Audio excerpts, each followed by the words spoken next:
Koi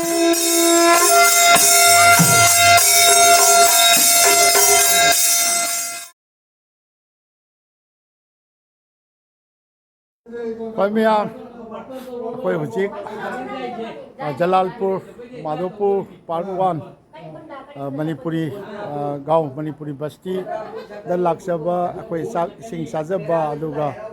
bema anina holi say tabire, koi inau kulamani, agi mayum ni lokto mang kulamani gi, magi mayum dani koi matang kun ya awat pasaru yam nungai jaba. Amana sigi kaithel si mitai ngakana mayangna orasu mitai degi bhara lauraga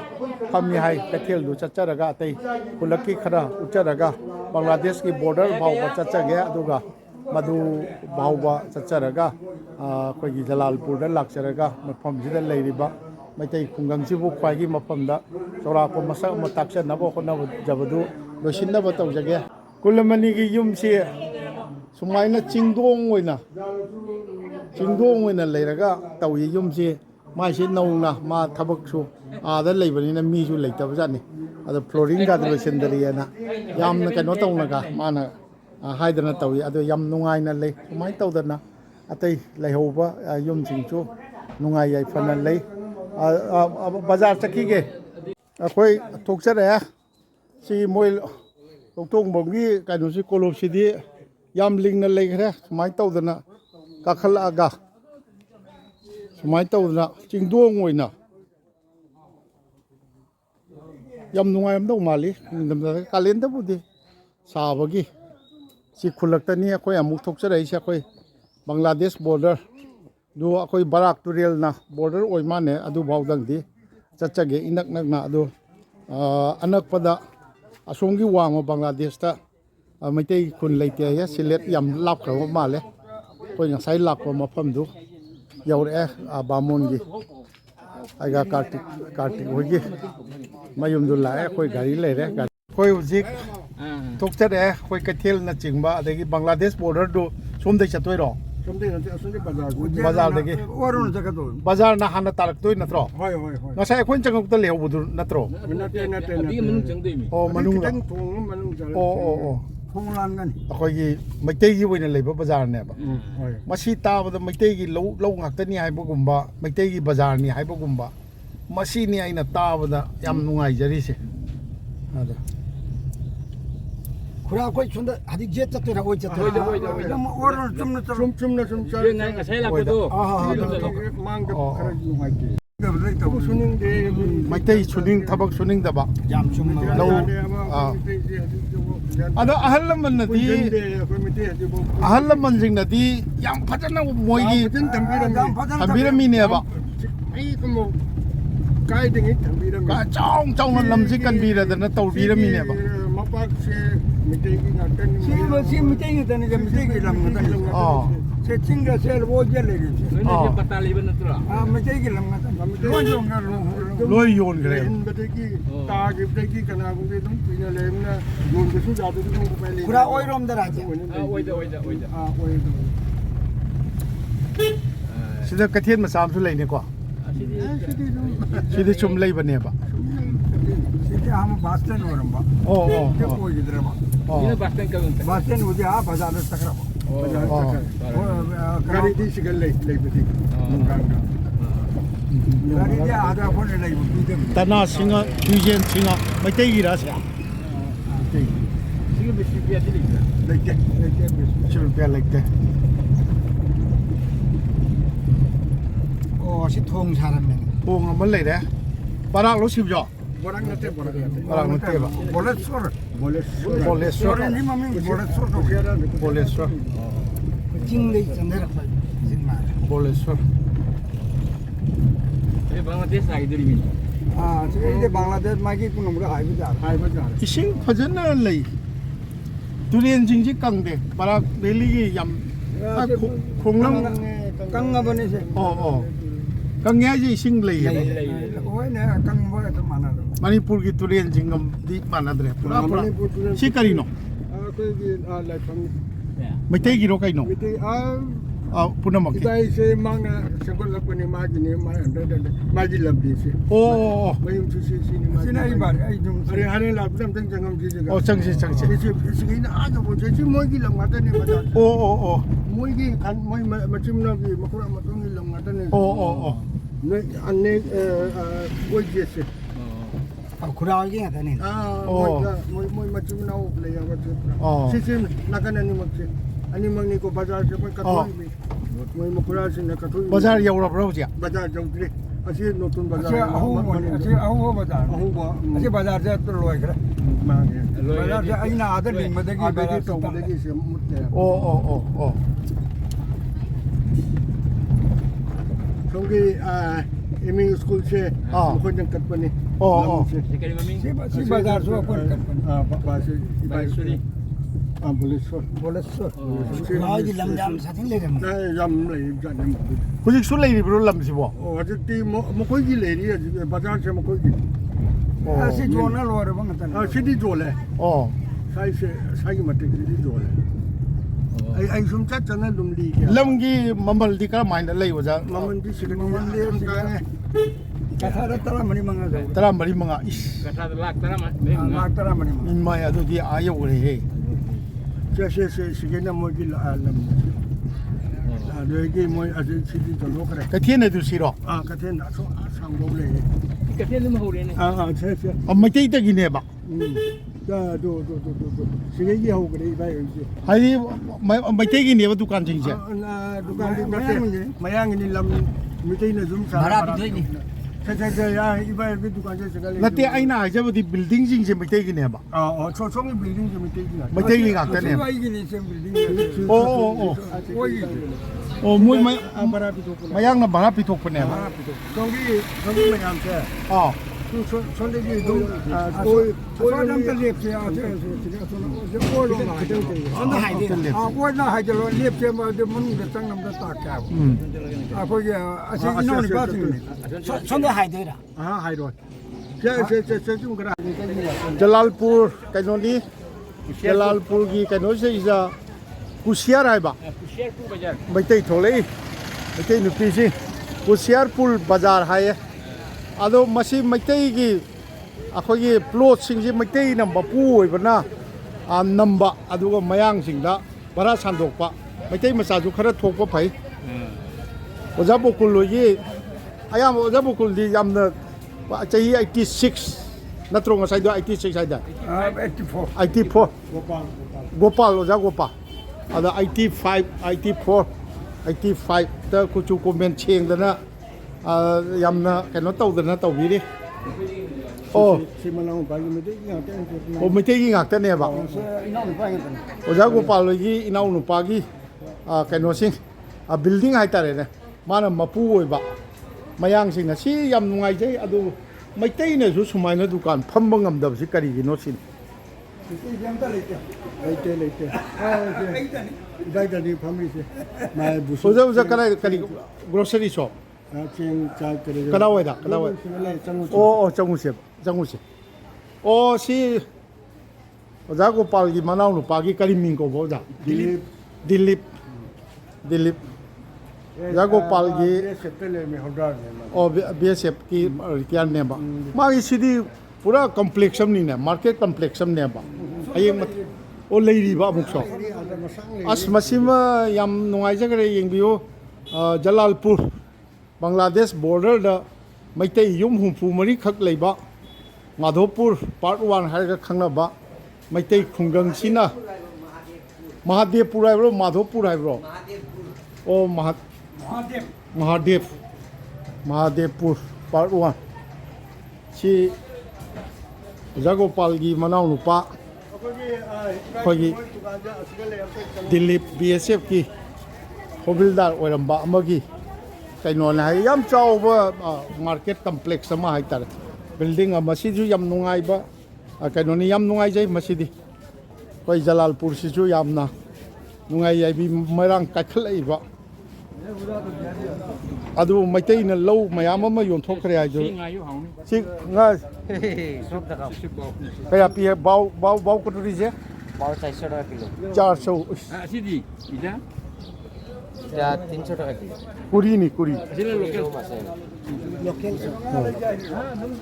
hangi miso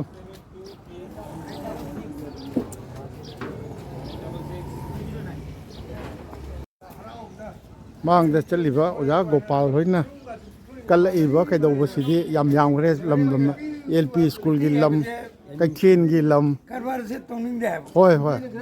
Bai ki thui me noi le yu ne la. lem pi thui ba Lem na Lem na dia wari bu ne. Hoi ne.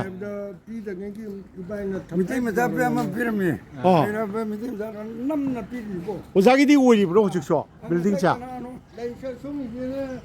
mo computer angang gi ni tau. o angang sing Ni thama tau bu ne. oh Moi ma sa di tau ngam dre. oh Ma sa ko ga wo ba ni na ba. oh oh oh oh dukan Si ma sa pa han ni. oh kada La so dum tu mo. Ma sa pa han ni. jago palogi machanu pa han na pami ba yam chobo departmental grocery shop to chu ba lo ming kari ko ba ID এস গিতু কই kariya গিতু কই গাও gitu gitu ji business ta pura Ma na pu le re. pulai re ba Ibai di retire ho re pota re. hoina Retire ni. kyar ho re adu Suji lai kam to hoga hang na. ha gitu like am college ka tamok pro college গে graduation complete তাও দাদা খালি tawraga higher study তাওরাগা business ta tawre হয় হয় to business yam darkar lai Ma ki Business no ajiki kole ojawe do ke somila Ah. isera machine. হয় চিনি Ma ki manao amana high school gi oja o do. huji wori ba oh B honors. ye honors english PhD. Sorry. B.Ed. biat oh yam nungai ojaw hi isagi building Ahum po ko ahum success ni. Pura success. Mane honna ba se. oh Isuna su mas honor ko isuna su ma gi machine gi. man Ya wana ko no tang na hore ni. Ba jum ka ge apaan to da asla pu ko ta la ge jum. Aji pura building ma ye. this building ngai gre lamgi lam ngai gre jago palo ge di macha sing chu kano tawri yam phawa ngak ta ngai ri o bara mayang sing lauri ne ba Sina ma kasani to. oh china jagi ichanu pa na taw ba Uji masarori se. Mana dum tawri. Pa ta la le. oh Mi thamba. oh mi thamaga to kari dukan no computer kar ge Computer koi ye ate liye kai na di school ki lai. oh es pay yam nungai je masi mayang aba ai nungai je oh sina bhara ne ba oh chide yang biu yam achoba business center ni bangladesh ka su lon na ba masidi oja gopal ga unabira ga kari oh khusiar kul KUSIARKUL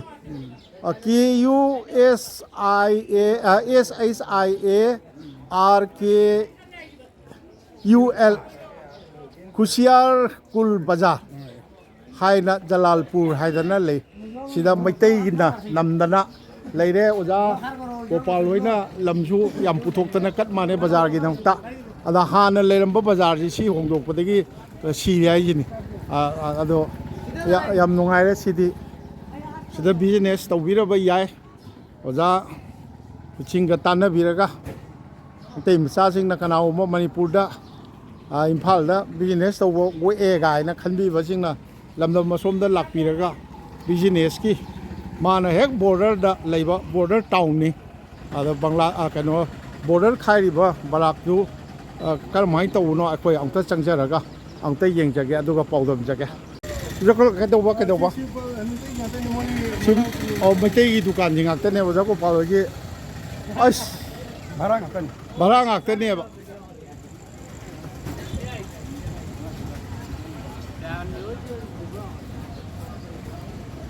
sigi building ka sa as yengbiyo matei gi building masimu akoi Jalalpur mu ꯑꯩꯈꯣꯏꯒꯤ ꯀꯔꯤ ꯍꯥꯏꯇꯥꯔꯦ ꯕꯖꯥꯔ ꯑꯃꯗ ꯂꯣꯏꯅ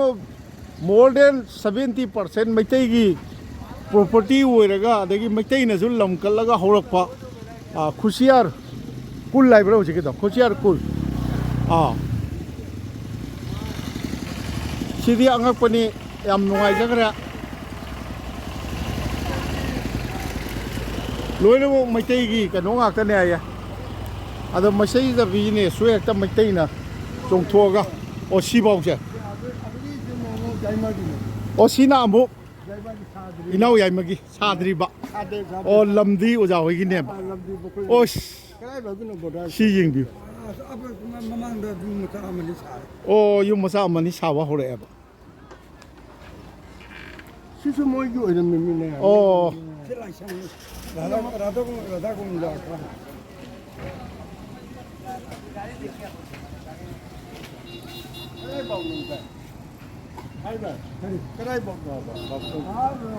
ꯑꯁ 뭐 ꯍꯧꯖꯤꯛꯐꯥꯎ ꯂꯝꯁꯤ ꯑꯗꯣ ꯁꯨꯝꯕ ꯃꯆꯥ ꯃꯆꯥ ꯁꯥꯔꯤꯁꯤꯗꯤ ꯚꯔꯥ ꯂꯧꯔꯤ ꯅꯠꯇ꯭ꯔꯣ ꯚꯔꯥ ꯂꯧꯔꯤꯅꯦꯕ ꯁꯤꯁꯨ ꯑꯣꯖꯥ ꯒꯣꯄꯥꯜ ꯍꯣꯏꯅ ꯚꯔꯥ ꯂꯧꯔꯤꯅꯤ ꯃꯆꯥ ꯃꯆꯥ ꯂꯩꯔꯤꯕꯁꯤꯁꯨ ꯁꯤꯗꯤ ꯌꯥꯝ ꯅꯨꯡꯉꯥꯏꯕ ꯁꯤꯗꯤ ꯑꯩꯉꯣꯟꯗꯗꯤ ꯌꯥꯝ ꯉꯛꯅ ꯊꯣꯛꯆꯈ꯭ꯔꯦ ꯁꯨꯃꯥꯏꯅ ꯇꯧꯕ ꯃꯩꯇꯩ ꯌꯨꯝ 64 ꯍꯥꯏꯕꯅꯤꯀꯣ 64 ꯈꯛ ꯂꯩꯕ ꯖꯂꯥꯜꯄꯨꯔ ꯃꯍꯥꯗꯦꯕꯄꯨꯔ ꯑꯩꯈꯣꯏꯒꯤ ꯄꯥꯔꯠ 1 ꯃꯅꯤꯄꯨꯔꯤ ꯒꯥꯎ ꯃꯅꯤꯄꯨꯔꯤ ꯕꯁꯇꯤ ꯒꯤꯅ ꯃꯄꯥꯟ ꯐꯅ ꯂꯩꯕꯁꯤꯗꯤ ꯑꯉꯛꯄ ꯑꯣꯏꯈ꯭ꯔꯦ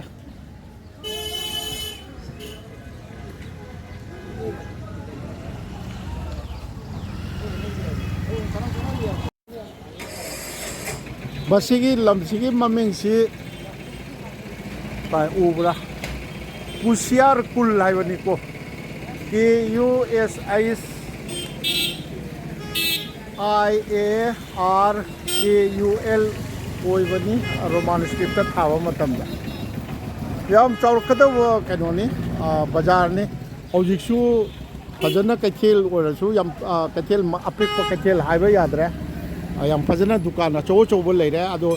ꯂꯩꯔꯤꯕ ꯕꯖꯥꯔꯁꯤꯗ ꯂꯩꯔꯤꯕ ꯗꯨꯀꯥꯟ ꯀꯔꯤ ꯃꯌꯥꯝꯁꯤ ꯑꯩꯈꯣই ꯃꯩꯇꯩꯅ ꯃꯄꯨ ꯑꯣꯏꯕ ꯉꯥꯛꯇ ꯑꯣꯏꯕ ꯃꯥꯡꯗ ꯃꯆꯥ ꯃꯆꯥ ꯑꯗꯒꯤ ꯑꯆꯧꯕ ꯂꯩꯍꯧꯔꯤꯕꯁꯤꯡꯁꯦ ꯃꯩꯇꯩꯁꯤꯡꯒꯤ ꯉꯥꯛꯇ ꯑꯣꯏꯕ ꯃꯁꯤꯗꯒꯤ ꯍꯦꯟꯅ ꯄꯦꯟꯖꯕ ꯂꯩꯖꯗ꯭ꯔꯦ ꯑꯗꯨꯒ ꯕꯤꯖꯤꯅꯦꯁꯀꯤ ꯁꯤꯒꯤ ꯂꯝꯕꯤꯁꯤꯗ ꯅꯣꯡꯆꯨꯞ ꯄꯥꯡꯅ ꯇꯥꯔꯦꯅꯦ ꯅꯣꯡꯆꯨꯞ ꯇꯥꯕꯗꯨꯅꯦ ꯑꯣꯖꯥ ꯅꯣꯡꯆꯨꯞ ꯄꯥꯡꯅ ꯀꯤꯂꯣꯃꯤꯇꯔ ꯈꯤꯇꯪ ꯑꯃꯔꯣꯝꯗꯪ ꯕꯪꯒ꯭ꯂꯥꯗꯦꯁ ꯕꯣꯔꯗꯔꯅꯦ ꯑꯗꯨꯐꯥꯎ ꯆꯠꯆꯔꯒ ꯑꯩ ꯎꯠꯆꯒꯦ ꯑꯩꯈꯣꯏ ꯀꯨꯁꯤꯌꯥꯔ ꯀꯨꯜ ꯀꯩꯅꯣꯗꯒꯤ ꯕꯖꯥꯔꯗꯒꯤ ꯑꯩꯈꯣꯏ ꯆꯪꯁꯤꯟꯖꯔꯤ ꯅꯣꯡꯆꯨꯞ ꯄꯥꯡꯅ ꯂꯝꯕꯤꯁꯤꯗ ꯑꯩꯈꯣꯏ ꯕꯪꯒ꯭ꯂꯥꯗꯦꯁ ꯕꯣꯔꯗꯔ ꯐꯥꯎꯕ ꯑꯩꯈꯣꯏ ꯆꯪꯖꯒꯦ ꯑꯣꯏꯗꯕꯣ ꯍꯥꯏꯔꯗꯤ ꯀꯃꯥꯏꯅ ꯇꯧꯁꯤꯒꯦ ꯍꯥꯏꯕꯤꯌꯨ 나탄पुर 하리세 나탄पुर시나 아베데 킬로미터 홍범 머리롬 따가니야 시나시 보란니 시나 아니 마카롬 아니 마카이도 ꯆꯠꯁꯤꯅꯦ ꯑꯅꯛꯄꯗ ꯆꯠꯁꯤ ꯁꯣꯝꯗ ꯆꯠꯂꯁꯨ ꯑꯩꯈꯣꯏꯒꯤ ꯑꯣꯇꯣ ꯆꯠꯈ꯭ꯔꯤꯕ ꯁꯣꯝꯗ ꯆꯠꯂꯁꯨ ꯕꯪꯒ꯭ꯂꯥꯗꯦꯁ ꯕꯣꯔꯗꯔ ꯀꯤꯂꯣꯃꯤꯇꯔ 4ꯗ ꯂꯩꯔꯦ ꯁꯣꯝꯗꯅ 2 ꯃꯈꯥꯏꯗ 아니 마카이 그라고 ꯂꯝꯕꯤ ꯅꯨꯡꯉꯥꯏꯒꯗ꯭ꯔꯣ ꯂꯝꯕꯦꯟꯗꯤ ꯅꯨꯡꯉꯥꯏ ꯂꯝꯕꯤ ꯅꯨꯡꯉꯥꯏ ꯆꯠꯄ ꯌꯥꯔꯦ ꯁꯤꯗꯩꯁꯤꯗ ꯕꯪꯒ꯭ꯂꯥꯗꯦꯁ ꯕꯣꯔꯗꯔ 나탄पुर ꯅꯒꯔ ꯍꯥꯏꯁꯦ ꯁꯤꯅ ꯀꯔꯤ ꯅꯒꯔ ꯄꯤꯟꯅꯒꯔ ꯑꯦꯔꯤꯌꯥꯗꯣ ꯋꯥꯠꯂꯤ ꯀꯩꯅꯣꯗ ꯂꯩ ꯁꯤ ꯀꯨꯁꯤꯌꯥꯔ ꯀꯨꯜ ꯌꯧꯔꯤꯕ꯭ꯔꯥ ꯀꯨꯜ ꯅꯠꯇ꯭ꯔꯦ ꯁꯤꯅ ꯇꯔꯥꯄꯨꯔ ꯑꯠꯆꯥ ꯑꯠꯆꯥ ꯇꯔꯥꯄꯨꯔ ꯁꯤꯗꯤ ꯃꯌꯥꯡ ꯄꯥꯡꯒꯟ ꯄꯥꯡꯒꯟ ꯍꯥꯏꯗꯤ ꯃꯨꯁꯜꯃꯥꯟ ꯕꯪꯒꯥꯂꯤ ꯃꯨꯁꯜꯃꯥꯟ ꯆꯤꯡꯂꯣ ꯁꯤꯕꯣ ꯆꯤꯡ ꯑꯣꯏꯔ ꯃꯥꯜꯂꯦꯅꯦ ꯆꯤꯡ이 사이사이 ꯆꯤꯡꯈꯣꯡꯗꯅꯤ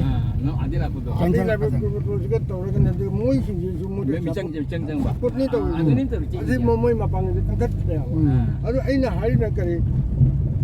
ꯃꯈꯣꯏꯁꯦ ꯆꯍꯤ ꯑꯃꯗ ꯅꯨꯄꯤ ꯑꯃꯅ ꯃꯆꯥ 3-4가 ꯄꯣꯛꯑ ꯆꯠꯂꯅꯤ ꯃꯣꯏ ꯄꯣꯠꯇ꯭ꯔꯣꯁꯤꯡꯁꯦ ꯃꯣꯏꯅ ꯂꯥꯛꯄꯅꯤ ꯃꯣꯏꯒꯗꯤ ꯑꯍꯥꯟꯕ ꯃꯩꯇꯩꯒ ꯄꯥꯡꯉꯤꯅ 나시로 끝나 되는 거 같은데. 이게 거기가 방은 거 끝나 되는 거. 간주 하나도. 나시로 뭐 수정 장로 제 암장의 이제 정이 아두니 아사 거기나 왜 자하 오이보다 Era. 얘라 Kau biru tu. Era. 미기는 그냥 몸도 잡만나 못도 좀 많은 거 미모지 아 잠만에 잡만네 Era. 아코이는 감다봐 얘라 cái đâu có nói là bao bao lâu 마리 cái 뭐래 cái đầu mà lâu đi hay bà cái nó Cuma ni nak. aku jam na mình cái làm lấy đi mình cái dùng bara đi bật ra Jangan pene. Jangan kena lagi. amat là chân cái này lấy ấy kita Mesti di ngakar war tobi adra bo. Ai rumah cái uang na Kami di jon jadra bo bola banjua si mayam jon ja kudi mati tene bite. Jadra na. Ada stop bang thamaga su muina tangi kalau kipu piru. mấy tay na hay nari si cái bữa bây giờ tôi có mấy cái bro cái bây giờ lấy bro mấy tay na hay nari si coi mấy tay nụ phi na cái gì ta ra muri ka bok choro ki matai da phamba masima yam hay na ba male Nong sit. Nokta abi mayang. Nong sit sila mayang betem. amaya mar chappa adu bangai re ne tauri sa bazar se kabar to ke ma koi na to ke na bole awore han ke be jing bio muri jo bia ba ko me ke bia o muri ka pa ma lo re akoi moju sorok ta ai za jing ni ne ai ne se pung tara de ki makha da a de la ki dre ala ki dre ai interest ke ni pa de ko aduna nga sa ke tawriba mona tawriba de aduna me ki mitaga atawna da ko tinar ko nanna ko atado ya na ari ko de mun si ga atado no je na walo de na aduni asiga Bangladesh border ki fencing lai re aina sumaina video lauraga chatpa si moina khangadi thinga oirom da chat border yore akoi kilometer kusiar kul bazar dagi kilometer ani gum da oirom ngani ani bo faram dong mande da Sunyi Bangladesh. ani makai 송왕 송왕 초등 asongi si border fencing ni na sa border fencing ne ba 아 송이 왕이 어째 뭐라 송이지 o som da barak chi le 바라 이제 뭐라니 어 송왕 제일 근데 뭐라 Bangladesh ne ba Bangladesh border yore Si border ni, betul. o asom da barak chi le ba 아 뭐라 barak ki wa ma si Bangladesh ne ba Borak si borak kau dulu bini ni mesti. sina bole Usiara. ani kharak pada Sulmaga.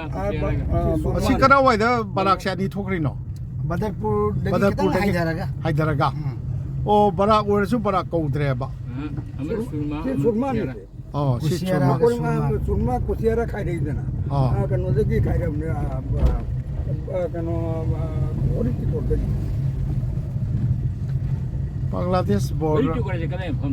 mane bo kan ni la ba kan manu dane katigura asai ni hori ti kor ki wali to ora na ai 시 방글라데시 손다 jo se le po tum asin asge tum de Sigi bera si wangi. 시 인디아니 bera si wang je ko india ki lam num le ah no man's land lai na khara lai rong ga ni Moi junta ba ko junta ba. ko india ki ko india gi yum ta ya da ba yum le hen da ba ko han me ja rahe border urami oh ya re 세기 마마이 내일에 주지 않았니 la lai ra su ya re akoi 아두수 겐디 간다 아두미 생이야 봐 세일이 도자 serum le ro ja BSF ki kari gai lai re asom da na kun thara ye garo si da kari kum tor ya re 그거는 생이세 Biasa. 비스 가수는데 아이 알까 자우리 al khar jo black market ki chathok chachin mayam pura ngani 레이능다가 할나 뿌이네 aduni aduna masidi 레이능어데 뿌랑 봐도 maitai ichini nau singna akhoi Jalalpur maitai khun gi manak ta leiriba kusiar kul lairiba maitai na ju khuling ba maitai na dukan mapu oiba nan namba asidai da lakpiraga business zat zat ki business tawiraba yai ꯑꯩꯈꯣꯏ Bangladesh border ꯆꯪꯖꯔꯨꯕꯗꯨ ꯀꯨꯁꯤꯌꯥꯔ ꯀꯨꯜꯗꯣ ꯑꯃꯨꯛ ꯂꯥꯛꯑꯒ ꯑꯩꯈꯣꯏ ꯊꯣꯛꯆꯔꯛꯑꯦ ꯌꯧꯔꯛꯑꯦ ꯀꯨꯁꯤꯌꯥꯔ cool ꯑꯩꯈꯣꯏ ꯍꯧꯖꯤꯛ ꯍꯟꯅꯕ ꯇꯧꯖꯔꯒꯅꯤ ꯍꯧꯖꯤꯛꯁꯤ ꯄꯨꯡꯁꯤ ꯀꯌꯥ ꯇꯥꯔꯦ 3 ꯇꯥꯔꯕ ꯄꯨꯡ 3 ꯇꯥꯒꯗꯕ ꯃꯤꯅꯤꯠ 10 ꯉꯥꯏꯁꯤꯜꯂꯛꯑꯦ ꯉꯁꯤꯒꯤꯁꯤ ꯌꯥꯝꯅ ꯃꯄꯨꯡ ꯐꯥꯕ ꯁꯣꯝꯗ ꯃꯌꯥꯝ ꯃꯔꯨ ꯑꯣꯏꯅ ꯑꯩ ꯃꯁꯥꯗꯤ ꯔꯥꯖꯁꯊꯥꯟꯒꯤ ꯖꯣꯙꯄꯨꯔꯗ ꯂꯩꯔꯤꯕ ꯑꯗꯩ ꯀꯃꯥꯔꯕꯣꯟ ꯍꯥꯏꯗꯨꯒꯤꯅꯦ ꯃꯥ ꯂꯝꯁꯤꯁꯨ ꯅꯠꯇꯕ ꯏꯅꯥꯎ ꯃꯥꯏꯕꯝ ꯗꯤꯖꯦꯟ ꯃꯥꯁꯤ ꯑꯩꯈꯣꯏ ꯏꯟꯗꯤꯌꯥꯟ ꯑꯥꯔꯃꯤꯗ ꯊꯕꯛ ꯇꯧꯅ ꯄꯣꯁꯇꯤꯡ ꯇꯥꯔ ꯂꯩꯕꯅꯤ ꯃꯥꯅ ꯁꯤꯟꯕꯤꯗꯅ ꯐꯣꯟ ꯐꯥꯎꯕꯤꯗꯅ ꯑꯣꯖꯥꯁꯤꯡ ꯁꯤꯗꯩꯁꯤꯗ ꯊꯦꯡꯅꯗꯅ ꯑꯩꯈꯣꯏꯒꯤ ꯑꯣꯖꯥ ꯒꯣꯄꯥꯜ ꯑꯍꯟ ꯑꯣꯏꯔꯕ ꯆꯍꯤ ꯃꯁꯥꯒꯤ 34 ꯑꯗꯒꯤ ꯑꯣꯖꯥ ꯀꯨꯂꯃꯅꯤ ꯏꯅꯥꯎ ꯀꯨꯂꯃꯅꯤ ꯃꯌꯨꯝꯗꯅꯤ ꯇꯨꯡꯗ ꯑꯩꯒꯤ ꯒꯥꯔꯤ ꯇꯨꯡꯗ ꯇꯣꯡꯕꯤꯔꯤ ꯃꯈꯣꯏ ꯃꯌꯥꯝ ꯑꯇꯩꯁꯨ ꯂꯩꯍꯧꯔꯦ ꯍꯔꯥꯎ ꯌꯥ ꯇꯧꯕꯤꯗꯅ ꯑꯩꯈꯣꯏꯒꯤ ꯇꯧꯕꯤꯕ ꯀꯥꯎꯖꯔꯣꯏ ꯄꯨꯟꯁꯤꯒꯤ ꯑꯩ ꯀꯔꯤꯒꯨꯝꯕ ꯅꯥꯗ ꯌꯦꯛꯇꯕ ꯇꯥꯔꯗꯤ ꯃꯇꯨꯡꯗ ꯂꯥꯛꯇꯅ ꯑꯃꯨꯛ ꯎꯅꯕ ꯍꯥꯏꯗꯨ ꯇꯥꯔꯦ ꯑꯗꯨ ꯃꯁꯤꯕꯨ ꯌꯦꯡꯕꯤꯔꯤꯕ ꯀꯩꯗꯧꯔꯤꯕ ꯃꯔꯨ ꯑꯣꯏꯅ ꯃꯅꯤꯄꯨꯔꯒꯤ ꯅꯍꯥꯔꯣꯜꯁꯤꯡ ꯕꯤꯖꯤꯅꯦꯁꯀꯤ ꯑꯦꯡꯒꯜꯗ ꯌꯥꯝꯅ ꯃꯤꯠꯌꯦꯡ ꯁꯥꯟꯕꯤꯕ ꯉꯝꯕꯤꯕ ꯑꯗꯨꯒ ꯌꯥꯝꯅ ꯏꯟꯇꯔꯦꯁ ꯑꯣꯏꯕꯤꯅꯤꯡꯕ ꯁꯤꯁꯨ ꯃꯩꯇꯩꯒꯤ ꯁ꯭ꯀꯨꯜꯅꯦꯕ ꯁ꯭ꯀꯨꯜꯂꯣ ꯀꯩꯅꯣ 그러면 망가 돌로 통한도 어떤 하길로 어제 제롬다 제롬다 기장 망설가 제롬 그냥 그렇고 ꯑꯗꯨꯅꯤ ꯁꯤꯒꯤ ꯂꯝꯗꯝꯁꯤꯗꯤ ꯑꯩꯈꯣꯏꯒꯤ ꯕꯤꯖꯤꯅꯦꯁꯇ ꯃꯤꯠꯌꯦꯡ ꯊꯝꯕꯤꯕ ꯁꯝꯖꯤꯟꯅꯕ꯭ꯔꯣ ꯊꯧꯖꯤꯜꯂꯔꯣꯏ ꯊꯦꯡꯉꯦ ꯑꯩꯈꯣꯏ ꯕꯤꯖꯤꯅꯦꯁꯇ ꯌꯥꯝꯅ ꯃꯤꯠꯌꯦꯡ ꯑꯁꯥꯟꯕ ꯃꯤꯠꯌꯦꯡ ꯊꯝꯕꯤꯕ ꯃꯩꯇꯩ ꯅꯍꯥꯔꯣꯜꯁꯤꯡ ꯃꯐꯝꯁꯤꯗ ꯂꯥꯛꯄꯤꯕ ꯌꯥꯏ ꯑꯣꯖꯥ ꯒꯣꯄꯥꯜ ꯍꯣꯏꯒꯤꯗ ꯑꯩꯈꯣই ꯉꯥꯏꯍꯥꯛꯇꯪ ꯆꯪꯖꯔꯒ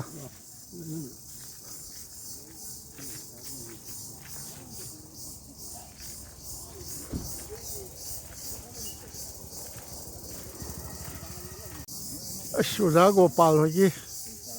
ꯆꯪꯖꯔꯛꯄꯗ ꯎꯖꯔꯤꯕ ꯀ꯭ꯋꯥꯒꯤ ꯕꯒꯥꯟꯁꯤꯗꯤ ꯁꯤꯁꯨ ꯀꯩꯅꯣ ꯑꯃꯅꯤ ꯕꯖꯥꯔ ꯇꯪꯈꯥꯏ ꯑꯃꯁꯨ ꯃꯈꯣꯏꯒꯤ ꯑꯗꯨ ꯃꯥꯅ ꯃꯩꯇꯩꯁꯤꯡ ꯂꯥꯛꯑꯣ ꯌꯥꯗꯦ ꯍꯥꯏꯅ ꯃꯩꯇꯩꯁꯤꯡ ꯀꯧꯕ ꯂꯥꯛꯄꯤꯕ ꯌꯥꯏ ꯕꯤꯖꯤꯅꯦꯁꯀꯤ ꯃꯣꯏꯒꯤ ꯑꯣꯖꯥ ꯒꯣꯄꯥꯜ ꯍꯣꯏꯒꯤ ꯃꯥꯒꯤ ꯍꯤꯡꯒꯣꯜ ꯅꯨꯡꯅꯤ ꯇꯧꯔꯤꯁꯦ ꯌꯨꯝꯁꯦ 1 2 3 ꯃꯩꯇꯩ ꯗꯨꯀꯥꯟ ꯆꯥꯎꯅ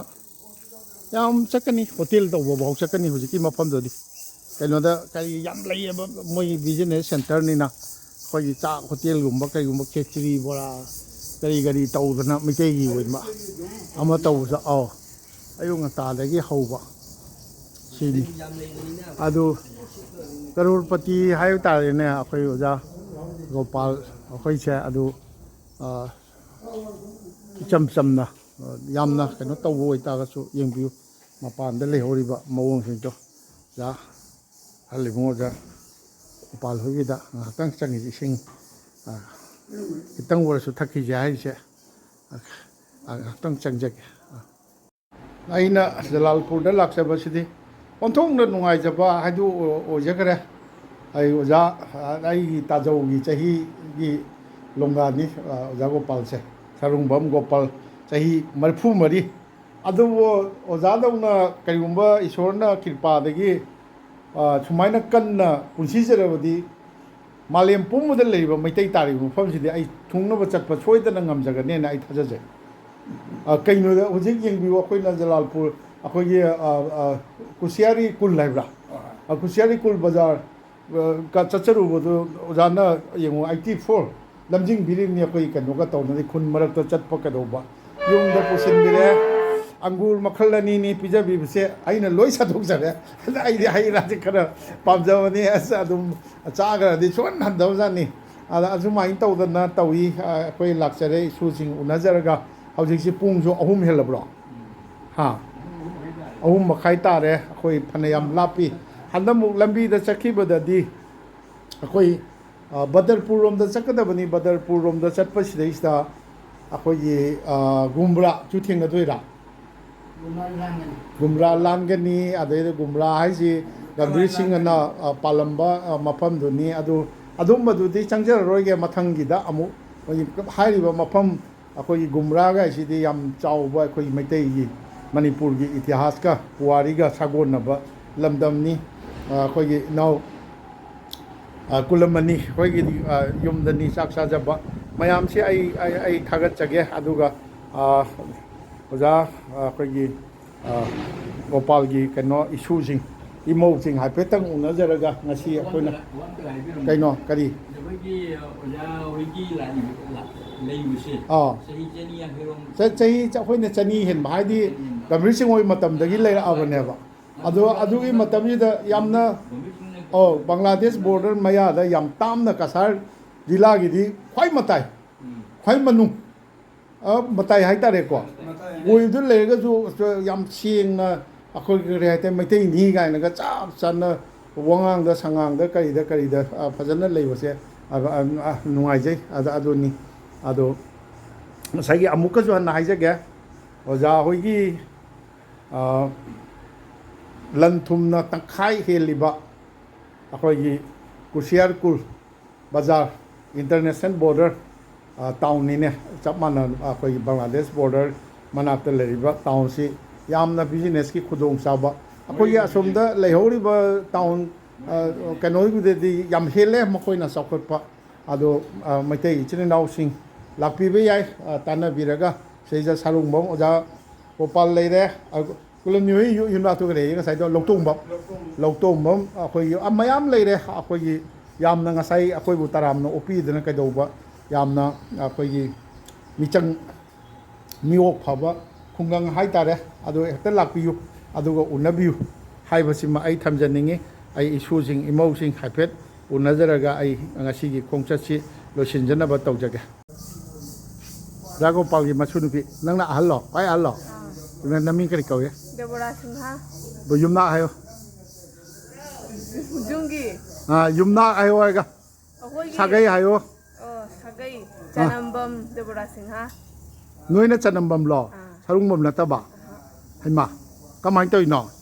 ꯁꯤꯅ ꯁꯔꯨꯡꯕꯝ ꯑꯣ ꯁꯤꯗ ꯀꯗꯥꯏꯗꯒꯤ ꯂꯥꯛꯏꯕ ꯖꯣꯏꯄꯨꯔꯗꯩ ꯖꯣꯏꯄꯨꯔꯗꯒꯤ ꯑꯣ ꯖꯣꯏꯄꯨꯔꯗ ꯅꯣꯏꯒꯤ ꯅꯤꯉꯣꯜ ꯑꯃ ꯑꯣꯡꯕ꯭ꯔꯣ ꯅꯠꯇ꯭ꯔꯒ ꯁꯤꯗ ꯑꯣ ꯑꯠꯆꯥ ꯖꯣꯏꯄꯨꯔꯗꯒꯤ ꯀꯃꯔꯪꯒꯥ ꯖꯣꯏꯄꯨꯔ ꯑꯣ ꯅꯪꯗꯤ ꯁ꯭ꯀꯨꯜ ꯀꯥꯏ ꯇꯝꯃꯤ ꯑꯩꯈꯣꯏ ꯖꯣꯏꯄꯨꯔꯗ ꯑꯗꯨꯝ ꯇꯝꯃꯤ ꯇꯝꯃꯦ ꯑꯗꯒꯤ ꯃꯁꯨ ꯊꯣꯏꯕꯤ ꯅꯪ ꯅꯃꯤꯡ ꯍꯥꯏꯌꯣ ꯀꯩꯅꯣ ꯅꯪ ꯏꯁꯃꯥꯅ ꯉꯁꯥꯏꯒꯩ ꯆꯥ ꯀꯔꯤ ꯊꯛꯅꯕ ꯍꯩ ꯃꯍꯤ ꯀꯔꯤ ꯏꯁꯤꯡ ꯃꯥꯅ ꯂꯣꯏ ꯄꯨꯊꯣꯛꯀꯅꯤꯅ ꯅꯪ ꯁ꯭ꯀꯨꯜ ꯀꯥꯕ꯭ꯔꯣ ꯁ꯭ꯀꯨꯜ ꯀꯥꯔꯦ ꯀ꯭ꯂꯥꯁ ꯀꯌꯥ ꯀꯥꯔꯦ 3 ꯅꯣꯏ ꯌꯨꯝꯅꯥꯛ ꯍꯥꯏꯌꯣ ꯌꯨꯝꯅꯥꯛ ꯍꯥꯏꯌꯣ ꯁꯔꯨꯡꯕꯝꯗꯣ ꯁꯤ ꯑꯉꯥꯡꯁꯤꯡ ꯈꯪꯗꯦꯀꯣ ꯏꯕꯦꯝ ꯊꯣꯛꯂꯛꯑꯣ ꯂꯥꯎꯅꯤ ꯉꯥꯛꯇ ꯂꯥꯎꯅꯤ ꯀꯩꯅꯣꯅꯤ ꯏꯁ ꯊꯣꯛꯂꯛꯑꯣ ꯀꯩꯁꯨ ꯅꯠꯇꯦ ꯑꯗꯨꯝ ꯐꯖꯕꯅꯤ ꯂꯥꯛꯑꯣ ꯅꯣꯏꯁꯤꯗ ꯂꯣꯏꯁꯤꯟꯅꯦ ꯅꯣꯏ ꯑꯉꯥꯡꯁꯤꯡꯗ ꯌꯨꯝꯅꯥꯛ ꯇꯝꯕꯤꯌꯨꯀꯣ ꯄꯝꯃꯣ 이슈 ꯄꯝꯃꯣ ꯅꯪꯗꯤ ꯀꯔꯤ ꯃꯤꯡ ꯀꯧꯏ ꯑꯩꯅ ꯁꯨꯖꯥꯇꯥ ꯀꯧꯏ ꯅꯪ ꯀꯩ ꯂꯝ ꯅꯤꯉꯣꯜꯅꯣ ꯑꯩ ꯕꯗꯔꯄꯨꯔ ꯅꯤꯉꯣꯜ ꯕꯗꯔꯄꯨꯔꯒꯤ ꯑꯠꯆꯥ ꯅꯣꯏ ꯑꯉꯥꯡꯁꯤꯡꯗ ꯑꯩꯈꯣꯏꯒꯤ ꯌꯨꯝꯅꯥꯛ ꯍꯥꯏꯗꯤ ꯁꯤꯅꯤ ꯁꯥꯒꯩ ꯍꯥꯏꯗꯤ ꯁꯔꯨꯡꯕꯝ ꯁꯨ ꯍꯥꯏꯒꯗꯕꯅꯤ ꯌꯨꯝꯅꯥꯛ ꯍꯥꯏꯔꯁꯨ ꯁꯔꯨꯡꯕꯝꯅꯤ ꯑꯗꯨꯅꯤ ꯃꯣꯏꯔꯥꯡꯅꯤ ꯌꯦ ꯀꯥꯏꯁꯦ ꯅꯣꯏ ꯇꯝꯕꯤꯒꯗꯕꯅꯤꯀꯣ ꯁꯤꯅꯤ ꯑꯣꯖꯥ ꯒꯣꯄꯥꯜ ꯍꯣꯏꯒꯤꯗ ꯑꯣꯖꯥ ꯒꯣꯄꯥꯜꯒꯤ ꯆꯍꯤ ꯃꯇꯥꯡꯁꯤꯗ ꯑꯩꯈꯣꯏꯕꯨ ꯀꯩꯅꯣ ꯇꯧꯗꯅ ꯀꯣꯏꯄꯨ ꯄꯨꯗꯅ ꯁꯥꯈ꯭ꯔꯕꯁꯤꯗꯩꯁꯤꯗ ꯇꯧꯕꯤꯗꯅ ꯂꯝꯖꯤꯡꯕꯤꯕ ꯃꯥꯒꯤ ꯃꯌꯨꯝꯁꯤꯗꯩꯁꯤꯗ ꯃꯆꯥ ꯃꯃꯧ ꯏꯃꯧꯔꯥ ꯑꯣꯖꯥ ꯒꯣꯄꯥꯜꯒꯤ ꯗꯨꯀꯥꯟ ꯐꯝꯍꯧꯔꯤꯗꯨꯔꯥ ꯀꯩꯅꯣꯁꯦ ꯏꯇꯩ ꯍꯜꯂꯥ